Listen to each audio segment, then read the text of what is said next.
Muslim Quarter, and I'm with Brian Worthington, who's here resting in the land prior to going back to England. Brian's got some interesting tales to tell. Brian, please tell us why you're here in Jerusalem. Mainly, I think, three reasons. Firstly, to have a rest, because by invitation I act in Christian plays back in England.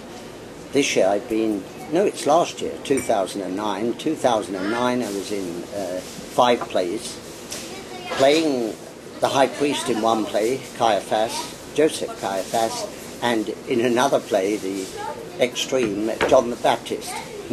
I really enjoyed that because I put a lot of mud on my body and over my face, let my hair grow, and I looked quite ragged. I assumed John was a little like that. Anyway, the second reason was to take stock. Yet again, I am the sort of person I need to pull back from what I'm doing, ensure I'm, as best I can, I'm going in the right direction, and then go back to what my project is.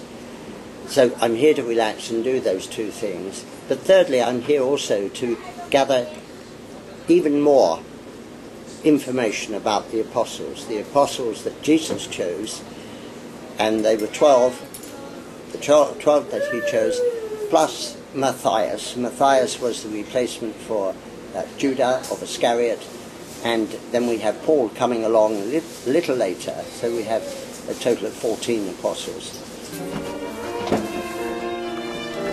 This is the old city of Jerusalem.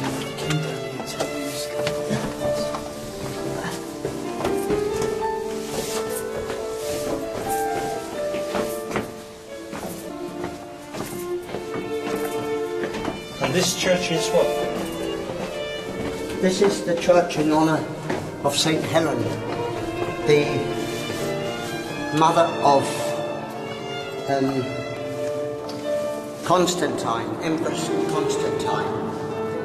And we're now in one of the water cisterns that collected and supplied the water to the old city of Jerusalem. If I take a stone and throw it, in a few moments you'll hear the splash as it hits the water. There we are. I find it amazing to be taken back in time like this. Just Jesus. He turns to Mary and says, "Mother, this is John. John, this is Mary.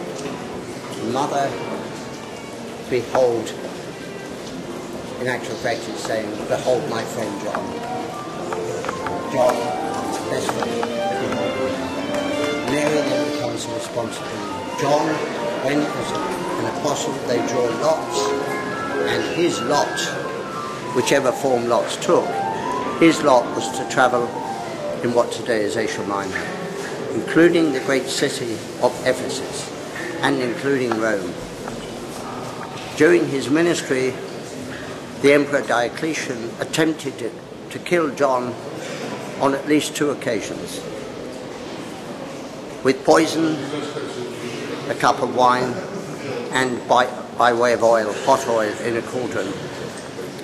Both failed, and so he put John with his disciples. John had 3 students with him on the island of Patmos, from which John, in the quietness of a cave on the island of Patmos, one of the places I've been to several times, John was able to write the Gospel of John, the book of Revelation, and 3 letters. When the Emperor Diocletian died, John was allowed back onto the mainland and spent much of his time in Ephesus, the great city, together with Mary, who had stayed there, and John evangelized in that area. At the time, or during that first 100 years, when the 14th apostle, as I call him, Paul, actually went to Ephesus. Much happened during that first 100 years. Mary died. She lived in a very small cottage on her own in Ephesus. When she died, Thomas was sent for because John was well into his 90s at the time. The apostle Thomas, who was, I believe, in Jerusalem was sent for to go to Ephesus to bring the body of Mary back to Jerusalem. And there she was entombed in the tombs in Gethsemane. And we're now in that cluster of tombs which were owned by Joseph of Arimathea, a member of a Sanhedrin, a council of 71 that God had told Moses to construct when Moses said to God in the desert that he couldn't manage. And he and his dear friend Nicodemus, who were both born in Arimathea, meaning the city of the Jews, both believed quite firmly that the man Jesus was the promised Messiah. These, I assume, were his family tombs, which he had purchased, ready for his family and future generations to be buried here. Okay, Brian, tell me something. I know that you act, and sometimes you act the part of Caiaphas. Could you do citation? Thank you. A major play which is coming up this year, Friday the 2nd of April, Good Friday, in Trafalgar Square, is The Passion of Jesus. We have a cast of 130 plus actors, many of whom by profession and many of whom by practice are professional. I have the privilege of playing Caiaphas, the high priest. Joseph Caiaphas was his name. That name was on his box, his bone box, the ossuary, which was found not far from here on the southern slopes of Jerusalem. It's quite a breakthrough to have a play of any kind, and certainly a religious play, to be enacted in the Great Square.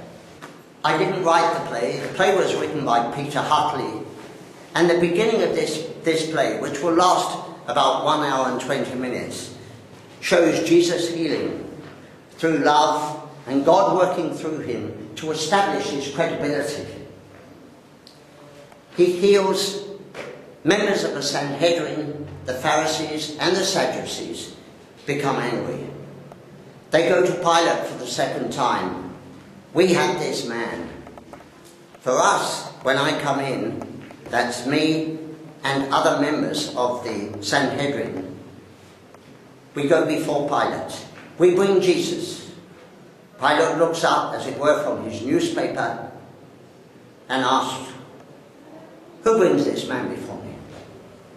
Caiaphas responds, "It is I, Governor. I, Joseph Caiaphas, high priest of the Jewish people, who brings this man before you to be condemned to death. What crime has he committed?" "Blasphemy, Governor, of the highest order." With that, Pilate turns to leave. "Blasphemy is no concern of mine." And Caiaphas calls out, "Wait! Not blasphemy alone, Governor, but treason also." Treason against the state of Rome. This man claims to be the Son of God, his disciples, of which there are many. We've come out of Zion Gate and we're looking now through the doors of a piece of land owned by the Armenians, where they have inside a concrete shell for protection the actual palace of the high priest, Joseph Caiaphas, who confronted Jesus and asked him that question. Are you the promised Messiah? Are you the Son of God? To which Jesus answered quietly, I am.